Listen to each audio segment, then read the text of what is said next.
वर्षों की मेहनत के बाद एक किसान ने एक सुंदर बागीचा बनाया। बागीचे के बीचों बीच एक बड़ा सा पेड़ था जिसकी छांव में बैठकर सुकून का अनुभव होता था। एक दिन किसान का पड़ोसी आया। बागीचा देखते ही उसने कहा, वाह, बागीचा तो बहुत सुंदर है, पर तुमने बीच में ये मनहूस पेड़ क्यों लगा रखा है? क्या मतलब? किसान ने पूछा। अरे क्या तुम नहीं जानते, इस प्रजाति के पेड़ मनहूस माने जाते हैं। ये जहाँ होते हैं वहाँ अपने साथ दुर्भाग्य लाते हैं। इस पेड़ को जल्दी से जल्दी यहाँ से हटाओ, पड़ोसी बोला। ये बोलकर पड़ोसी तो चला गया, पर किसान परेशान हो गया। उसे डर लगने लगा कि कहीं इस पेड़ की वजह से उसके साथ कुछ अशुभ न हो जाए।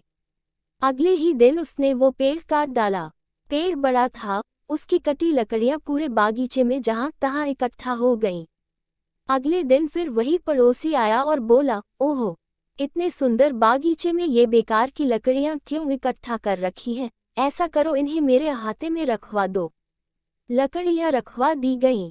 किसान ने पड़ोसी की बातों में आकर पेड़ तो कटवा दिया, पर अब उसे एहसास होने लगा कि पड़ोसी ने लकड़ियों की लालच में आकर उससे ऐसा करवा दिया। दुखी मन से वह महान गुरु लाओ तजू के पास पहुंचा और पूरी बात बता दी।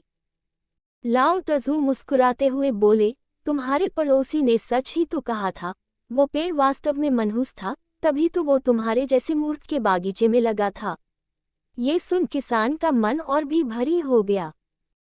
उदास मत हो, लाओ तजू बोले, अच्छी बात यह है कि तुम अब पहले जैसे मूर्ख नहीं रहे। तुमने पेड़ तो गंवा दिया, पर उसके बदले में एक कीमती सबक सीख लिया है। जब तक तुम्हारी अपनी समझ किसी बात को ना स्वीकारे, तब तक दूसरे की सलाह पर कोई कदम मत उठाना। दोस्तों, बहुत बार हम दूसरों की देखा देखी या किसी की सलाह पर कोई डिसीजन ले लेते हैं। जैसे कि कोई अपने फ्रेंड की वजह से कोई सब्जेक्ट या कॉलेज चूज कर लेता है, या किसी की सलाह पर कोई मल्टी लेवल मार्केटिंग कंपनी से जुड़ जाता है, शेयर मार्केट में पैसा लगा देता है, etc। हो सकता है ऐसा करना कुछ लोगों के लिए फायदेमंद रहता हो, पर ज़्यादातर मामलों में नतीजा बुरा ही होता है। इसलिए हमें दूसरों की सलाह पर अमल करने से पहले अपनी समझ का इस्तेमाल ज़रूर करना चाहिए।